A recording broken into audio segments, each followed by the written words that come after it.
وہ کس مقام پر فائز ہے، ذرا ان کا اندازہ کریں۔ امام لکھ رہے ہیں اور یہ حقیقت ہے، یہ صرف شاعری نہیں ہے بلکہ سچائی ہے۔ خون خیر الرسل سے ہیں جن کا خمیر، خمیر جو ہوتا ہے، خمیر جس سے کوئی چیز بنتی ہے اس کو خمیر کہتے ہیں۔ جیسے اگر آپ کوئی روٹی تیار کرنا چاہیں تو روٹی کا جو خمیر بنتا ہے وہ آٹے سے بنتا ہے، اور جس آٹے سے بنتا ہے اسی سے وہ روٹی بنتی ہے۔ اگر گیہوں کا آٹا ہے تو روٹی جو ہوگی وہ گیہوں کی ہوگی، باجرہ کا آٹا ہے تو گیہوں وہ روٹی باجرہ کی ہوگی، مکئی کا آٹا ہے تو روٹی مکئی کی ہوگی۔ جیسا خمیر ہوگا، یعنی کہ گیہوں کی روٹی مطلب اس میں گیہوں کا اثر ہے نا، وہ پس گئی ہے، اس سے خمیر بنا ہے اور اس کے بعد وہ روٹی بن گئی ہے۔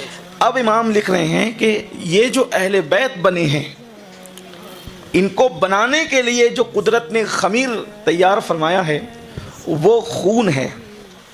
لیکن خون کس کا ہے؟ سب کی اولادیں تو خون ہی سے بنی ہے۔ مثال کے طور پر کوئی پٹھان صاحب کے خون سے بنا، کوئی مغل صاحب کے خون سے بنا، اسی طریقے سے کوئی شیخ صاحب کے خون سے بنا، کوئی اور خون سے بنا، سب کے خون الگ الگ ہیں۔ جو جس نسب سے ہے اس کا خون اس کے باپ داداؤں سے ہے، اور جو اہل بیت ہیں تو ان کا خون کسی رسول کے خون سے ہو تو بھی بہت بڑی بات ہے کہ خون رسول بڑی چیز ہے۔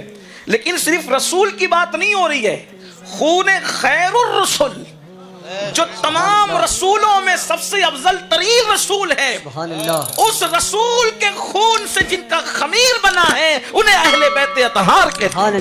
سبحان اللہ۔ اب آپ اندازہ فرمائیں، جس کی نالین کا مقابلہ اللہ کے رسول صلی اللہ علیہ وآلہ وسلم اگر اونٹ کی بنی ہوئی نالین ایک لمحے کے لیے اپنے پیر اقدس میں ڈال لیں، اپنے قدم ناز میں ڈال لیں، تو اس نالین کا مقابلہ دنیا کی کوئی نعمت نہیں کر سکتی۔ اللہ اکبر۔